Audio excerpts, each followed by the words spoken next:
어제는 남성의 유출병에 대한 이 정결규례를 살펴봤습니다. 오늘은 여성의 정결규례에 대한 내용입니다. 성별을 불문한 모든 사람에게 이 유출에 대한 정결규례가 주어진 것은 모든 인류가 죄로 부정해진 상태에 빠졌다는 것을 나타내고 있습니다. 여성들의 경우에는 월경과 같이 이 생리와 같이 정상적인 유출이 있고 또 혈루증과 같은 비정상적인 유출이 일어나는 경우가 있었습니다. 이러한 유출이 일어났을 때는 공히 정결을 회복하는 절차를 밟아야 했습니다.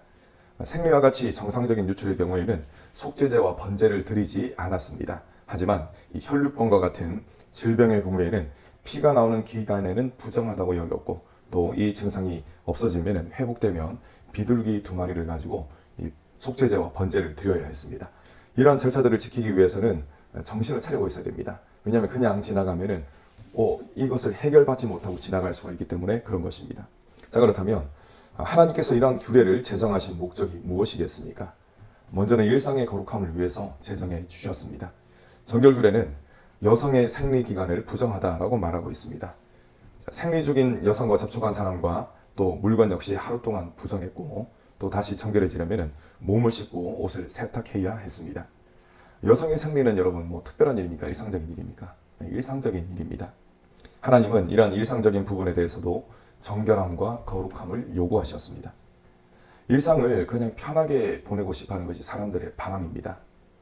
하나님께서는 이러한 일상에서도 거룩함을 요구하시는 것입니다. 자, 하나님은 어떤 분이십니까? 하나님은 온 천지에 충만한 분이십니다. 그렇기 때문에 어떤 때와 장소라도 그 때와 장소는 하나님의 눈앞에 있는 것입니다.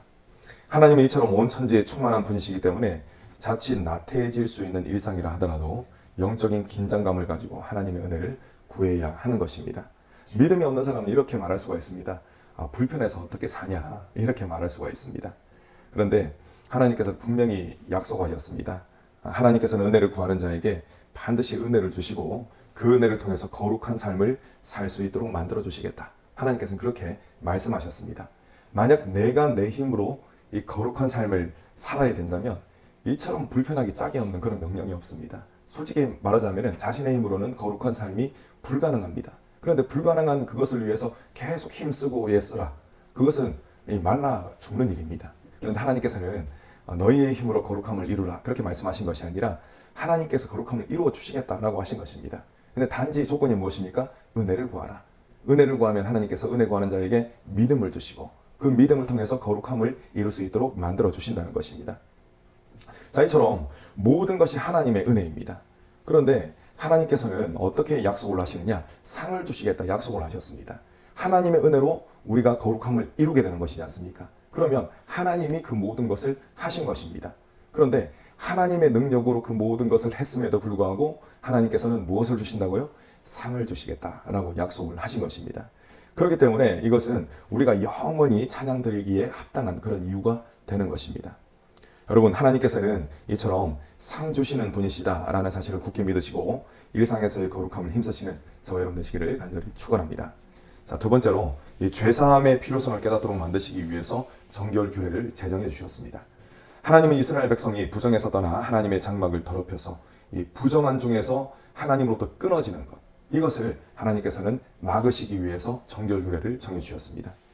즉 죄로 인한 이 오염과 타락이 죽음을 불러올 수 있음을 깨닫게 하시고 또 하나님의 거룩하심으로 이끄시기 위해서 정결함을 회복해야 한다라는 진리를 주시며 이를 계속 강조를 하시는 것입니다. 이 땅에 아담과 하와의 죄로 오염된 이후에 많은 죄가 이 땅에 퍼지게 되었습니다. 하나님께서 홍수 심판을 내리시기 전에 한탄하신 이유가 성경에 기록이 되어 있습니다. 왜 한탄하셨느냐? 사람이 항상 생각하는 것이 항상, 계획하는 것이 항상 악할 뿐임을 보시고 하나님께서 한탄하셨다.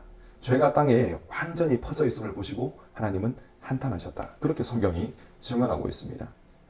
사람의 죄의 결과로 죽음이 찾아왔고 또 모든 사람들은 질병에 의해서 고통을 당하며 살아가다가 죽어갔습니다. 죄로 인해 부정하고 오염된 상태에 놓인 사람들이 그 더러움을 벗어낼 수 있는 그 유일한 길이 무엇입니까? 본인의 힘으로 안 되지 않습니까? 그 유일한 길은 오직 예수 그리스도를 믿는 그 믿음입니다. 왜냐하면 예수 그리스도의 보혈의 공로에 그 속죄하는 힘과 능력, 하나님의 능력이 있기 때문에 그렇습니다. 예수님은 이 땅에 오셔서 질병과 죽음으로 부정해진 사람들을 만지시고 치유해 주셨습니다. 예수님께서 사람들과 함께 하셨죠. 어떤 사람들과 함께 하셨습니까? 특히 힘없고 병에 걸려가지고 연약한 사람들, 귀신에 들려가지고 정말 괴로워하는 사람들, 그런 사람들을 예수님께서는 만나 주신 것입니다. 대표적인 케이스가 성경에 기록이 되어 있습니다. 38년 동안 자리에 누워있던 병자, 이 무기력한 병자, 아무도 나를 이 물이 동할 때 베데스다 연못이죠. 그때 물이 동할 때 들어가면은 낫게 됩니다. 그런데 이 환자는 거동을 할 수가 없어요. 그러니까 아무도 나를 거기에 넣어주는 사람이 없더라. 그래서 38년 동안 그렇게 누워 있었던 것입니다. 이 사람의 마음속에는 이 원망이 가득합니다. 그런데 여러분 생각해 보십시오. 이 모여있는 사람들 다 환자입니다.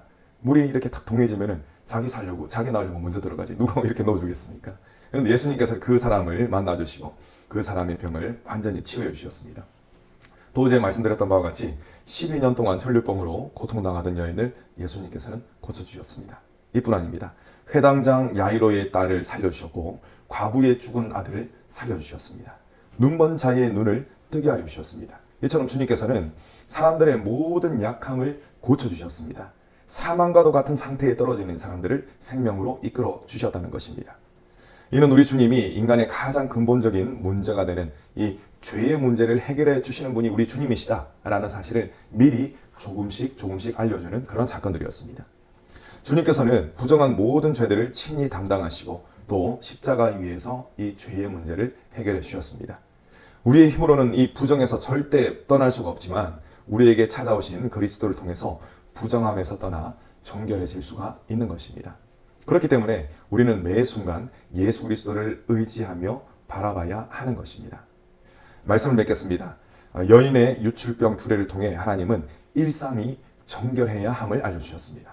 이는 누군가에게 보여주기 위한 정결함이 아니라 하나님 앞에서의 정결함, 즉 예수 그리스도를 믿는 믿음 안에서 다시 태어난 자다운 거룩함, 변화된 영혼에서 우러나오는 거룩함을 뜻하는 것입니다. 우리는 오직 예수 그리스도 안에 있을 때 거룩한 자로 살아갈 수가 있습니다.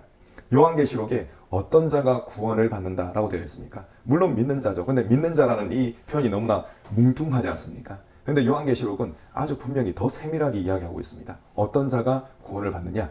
이기는 자가 구원을 받는다. 자, 그렇다면 이기는 것이 무엇이냐? 여러 가지 우리로 하여금 믿음에서 떠나도록 만드는 여러 가지 환란이 있고 핍박이 있고 유혹이 있을 것입니다. 그런데 그럼에도 불구하고 우리가 끝까지 예수 그리스도 안에 있는 것입니다. 믿음 안에 있는 것입니다. 이러한 자가 어떻게 표현되는 것입니까? 이기는 자다, 이렇게 표현이 되는 것입니다. 여러분, 우리가 그리스도 안에 있을 때 이 거룩한 자로 설 수 있기 때문에, 하나님의 능력을 매 순간 받을 수 있기 때문에 어떤 자가 되는 것입니까? 이기는 자가 된다는 것입니다.